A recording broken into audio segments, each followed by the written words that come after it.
ഞാൻ ചോദിക്കട്ടെ, ഈ നിമിഷം വരെ പത്മകുമാറിനെ തള്ളി പറയാൻ തയ്യാറായിട്ടുണ്ടോ? ഈ നിമിഷം വരെ വാസുവിനെ തള്ളി പറയാൻ തയ്യാറായിട്ടുണ്ടോ? എന്തേ അവർ ചെയ്യാത്തത്? ജയിലിൽ കിടക്കുകയല്ലേ, എത്ര ദിവസമായി കൊട്ടാരക്കര ജയിലിൽ രണ്ടുപേരും കിടക്കുന്നു. ഈ രണ്ടുപേരെയും തള്ളിപ്പറയാൻ എന്താണ് നിങ്ങൾക്ക് ഇനിയും പ്രശ്നമുള്ളത്? ഇവരെ പാർട്ടി നടപടിയെടുക്കാൻ എന്താണ് നിങ്ങൾക്ക് ഇനി തടസ്സമുള്ളത്?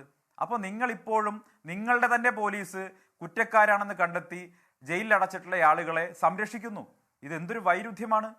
അല്ലെങ്കിൽ നിങ്ങൾ പറയണം, ഈ അന്വേഷണം ശരിയല്ല, അന്വേഷണ ഉദ്യോഗസ്ഥർ പക്ഷപാതപരമായി പെരുമാറുന്നു, ഹൈക്കോടതിയുടെ മേൽനോട്ടം ശരിയല്ല എന്ന അഭിപ്രായം നിങ്ങൾക്കുണ്ടോ? അതുമില്ല. അപ്പൊ സ്വാഭാവികമായിട്ടും പരസ്പര വൈരുദ്ധ്യത്താൽ നിറഞ്ഞ ഒരു നിലപാടുമായിട്ട് CPM മുന്നോട്ട് പോകുന്നത്, അവർക്ക് ഈ വിഷയത്തിൽ എന്ത് നിലപാട് സ്വീകരിക്കണമെന്ന് ഒരു ഉറപ്പില്ലാത്തതുകൊണ്ട്. അതുകൊണ്ടാണ് കണ്ടില്ല, ഇപ്പൊ വഴിയിൽ പോകുന്നവന്റെ മുഴുവൻ നെഞ്ചത്ത് കയറുകയാണ്. പാരഡി പാട്ട് പാടിയവന്റെ നെഞ്ചത്തല്ല ഇപ്പൊ കയറുന്ന ഏറ്റവും അവസാനം. ഈ വിഷയവുമായി ബന്ധപ്പെട്ട ഒരു പാരഡി എഴുതി ഉണ്ടാക്കിയ ആളുകൾക്ക് നേരെ എന്ത് നികൃഷ്ടമായ രീതിയിലാണ് വർഗീയ പ്രചരണം നടത്തിയത്. ആ പാരഡി എഴുതിയത് 4 മുസ്ലിങ്ങൾ അതിന്റെ പുറകിൽ ഉണ്ടായി പോയി എന്നുള്ളതിന്റെ പേരിൽ സംസ്ഥാനത്തെ വർഗീയമായി ഭിന്നിപ്പിക്കാനുള്ള ഏറ്റവും നികൃഷ്ടമായ ശ്രമം ഇവർ നടത്തിയില്ലേ? അതിന്റെ പേരിൽ CPMന്റെ പത്തനംതിട്ട ജില്ലാ സെക്രട്ടറി രാജു അബ്രഹാം നേരിട്ടിട്ടല്ലേ അതിന്റെ യുദ്ധത്തിന് ഇറങ്ങിയത്? എന്ത് നെറികെട്ട രീതിയിലാണ് കേരളത്തെ വർഗീയമായി ഭിന്നിപ്പിക്കാൻ CPM ശ്രമിച്ചത്? നിങ്ങൾ ആലോചിച്ച് നോക്കൂ. ഇപ്പോൾ മരുതമലൈ മാമണിയെ എന്ന പ്രസിദ്ധമായിട്ടുള്ള ഭക്തിഗാനമുണ്ട്.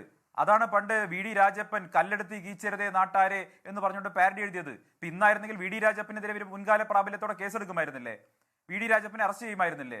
അപ്പൊ ഈ സംസ്ഥാനത്ത് എത്രയോ ഭക്തിഗാനങ്ങളുടെ പാരഡി ഇറങ്ങിയിരിക്കുന്നു. അതുകൊണ്ട് ആ പാരഡി എഴുതിയവരെ മുഴുവൻ കേസിലെ പ്രതിയാക്കി ജയിലടക്കുക എന്നൊക്കെ പറഞ്ഞ് അതിനുവേണ്ടി ശ്രമിക്കുക എന്നൊക്കെ പറഞ്ഞാൽ അത് കേവലം വർഗീയമായി ജനങ്ങളെ ഭിന്നിപ്പിക്കാൻ വേണ്ടി നടത്തിയിട്ടുള്ള പരിശ്രമമാണ്. ഇത് മാത്രമല്ല, നിങ്ങൾ ശ്രദ്ധിക്കേണ്ട ഒരു കാര്യമുണ്ട്. ഈ ശബരിമല പ്രക്ഷോഭവുമായി, ഈ ശബരിമല സ്വർണ്ണപ്പാളി വിഷയവുമായി ബന്ധപ്പെട്ട് ഏറ്റവും ആദ്യം നടന്ന പ്രക്ഷോഭത്തിൽ ജയിലിൽ പോയ ആളാണ് ഞാൻ.